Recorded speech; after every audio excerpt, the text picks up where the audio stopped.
What's going on, world? It's your boy Gemini Brown here, back with another episode of Kicking Knowledge. Today, we'll be discussing the ninth house in astrology and how you can better understand your ninth house and the ninth house overall. So, let's get into it.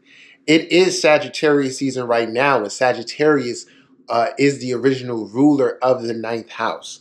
And before I get all the way into it, I just want to bring your attention to, if you don't know already, feel free to join my Patreon if you're interested in particular series like breaking down the different signs on different house cusps. I think I'll be doing the 8th house and possibly 9th house series simultaneously.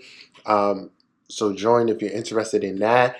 Feel free to check out my book, Astrology, the Matrix, as well as my other services. As you know, I'm partaking in the holiday sales and all of that. So if you're in need, just reach out.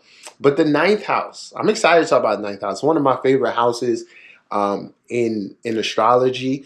And this, like I said, is the original house of Sag. So it's Jupiter influenced. And we know when it comes to Jupiter, it's big blessings, expansion, and all of that. So for yourself, I would tell you to look at the ninth house as the house of your abundance, the house of your higher blessings within this lifetime. Okay, so a lot of things are seen within the ninth house, from your grandchildren, your father's influence, towards your in-laws. Okay, so keep in mind here the expansion in life. The 5th house sees us like, oh, I'm an individual and I want to create children. Well, when we get to the 10th house, that's the legacy, right? Well, what helps shape the legacy? The expansion of grandchildren, the family, and all of that. Now, like I said, you want to consider it the house of your abundant blessings within this lifetime. And the cool thing is that everyone gets a different form of blessings. Now, on a mundane level, we see the ninth house as the house of higher learning. That is correct. I more so want you to look at it in the sense of we call higher education or divine education. So within astrology, the 3rd house represents your early education, childhood, elementary, okay? And the 5th house represents education in general. And you can more so look at that as your adolescent years, so middle school and high school.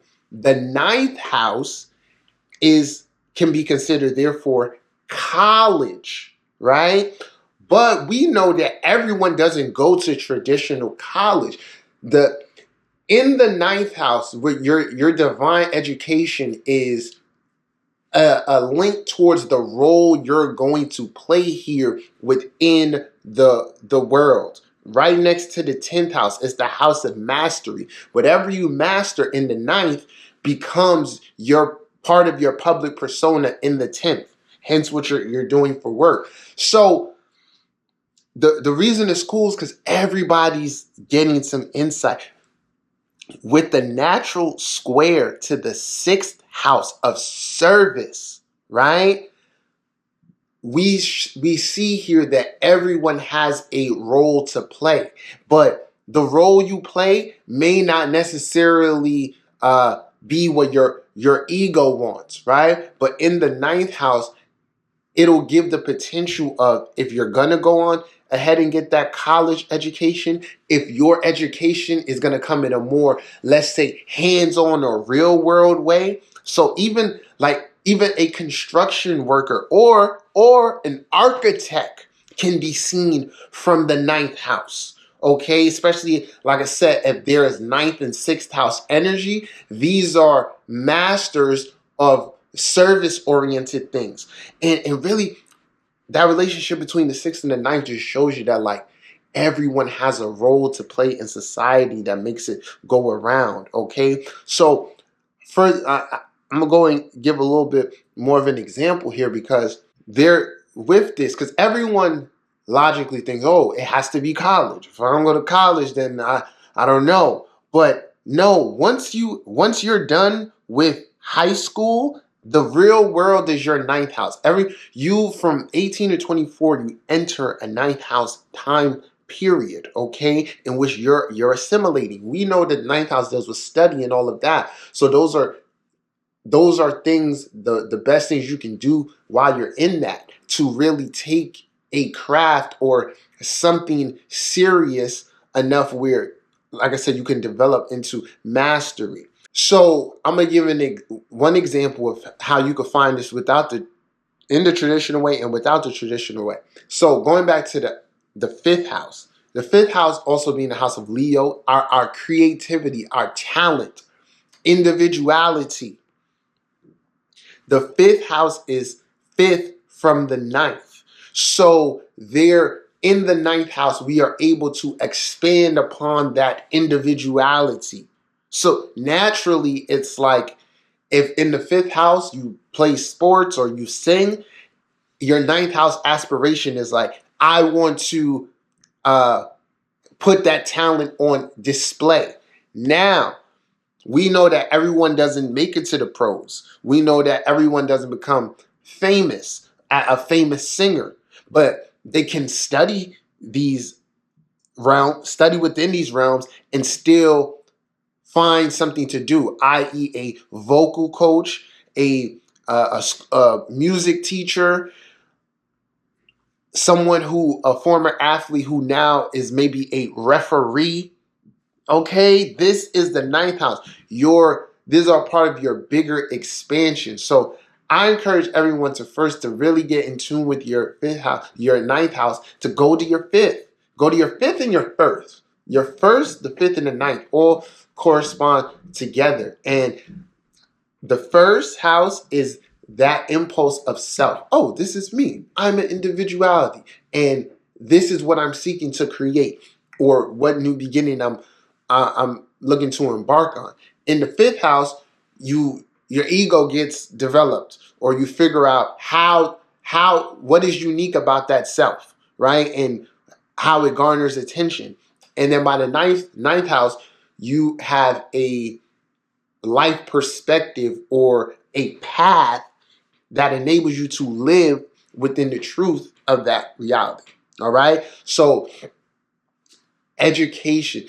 So I say that to say this, and y'all know I'm a teacher, so I got to put emphasis on here. In life, we are seeking to discover our talent, develop that talent, and give it away. And within the giving away of it is in the expanding on it, giving it to the world, and you playing a part there, okay? And then blessings befall you from that. The next thing I want to talk about here within the ninth house is like why it corresponds to like long distance travel. And a lot of this stuff is metaphorical, but it's also literal. Without making it too wordy, the third house is your local environment. It is your community. It represents the things that go on in that community, how people communicate. So hence your third house will affect your communication style. Now, every community has a ninth house aspect to it. Things that they celebrate. And things that they celebrate represent the temperament of the culture. So in one third house place in community, if you grow and is very sports oriented, the ninth house aspect, the culture, is that we celebrate our athletes, or that this athletes come from here and go ahead and do different things. If education is pushed, then you're going to see the ninth house aspirations of people in that community reflect that. Now, in the bigger sense, your community gives you a unique skill set, a communication style, right? That when you embark into your ninth house, which is outside of that community, it gives you something that possibly you could bring to other communities, or you therefore are open towards other cultures, or exposed to different cultures, and that happens through traveling. So anytime you get outside of your own community, even if it's for 3 days, a short trip, you're taking in another culture. You're being absorbed to that, and you're also being seen in the ninth house way by being in a ninth house setting. Okay, so one thing with ninth house people, I would always say, is that you want to be always open towards learning and expanding. I give one of my personal insights that I find is that along with other positions within the chart, you can get a large understanding of whether an individual will relocate in life. They should. And just overall their temperament to it. So we all would look into the fourth house, to see that condition. And there are other points in the chart you can look to. But the ninth house, because it's expansion, you'll find a lot of people with mutable signs on the ninth house crave a move or being in a different environment which they grew up. Okay. And a lot of times that'll be spiritually invigorating for them. More so, you'll find people with cardinal signs who also embark on or live somewhere new, not necessarily, but it'll be through work, a relationship, something that gets them outside of the initial environment. And then a lot of times fixed signs don't want to go anywhere, but there can be other themes in the chart that show that, like, okay, no, your evolution is based on you not being fixed in this way. And, you getting into the ninth house to claim the abundance. All right. So, that's an interesting thing too. Like I said, it's also corresponds to the teachings of your father and overall culture here in the ninth house. So, this will show if you're born into a family that is religious, philosophical, closed-minded. All types of things can be seen from the ninth house. And you got to know, for anybody here, your ninth house has a major effect upon your overall journey and your ability to relate in the ninth house area. So I'll just say it like this. Some people are predisposed based on their conditioning to have a harder time expanding because of being closed off, not necessarily being put in the situations that they need to attract the opportunities they need, things like that. So there's a major awakening component to the ninth house where if you were in that family unit that was very religious or whatever, that when you come into your own beliefs and things like that, it can be a time where many things get switched around. You lose friends, the family might alienate you, but this is all a part of your path and your journey. And ultimately, for a lot of ninth house people, going back to long distance, you'll need to be away from your family unit in order to really live your truth. So it's a lie here. And I just want to say this with the ninth house, that, like, before I say this, like, in ancient times, the way to really change your fortune, the most immediate way, is through marriage. Okay, I'm going to marry someone from a good family, or someone who is coming into the marriage with some wealth or whatever, and together, you know what I'm saying, we'll do this, which can improve the fortunes of one person. Let's say the ruler of your ninth house is afflicted, whether it's like through the 6th or the 12th.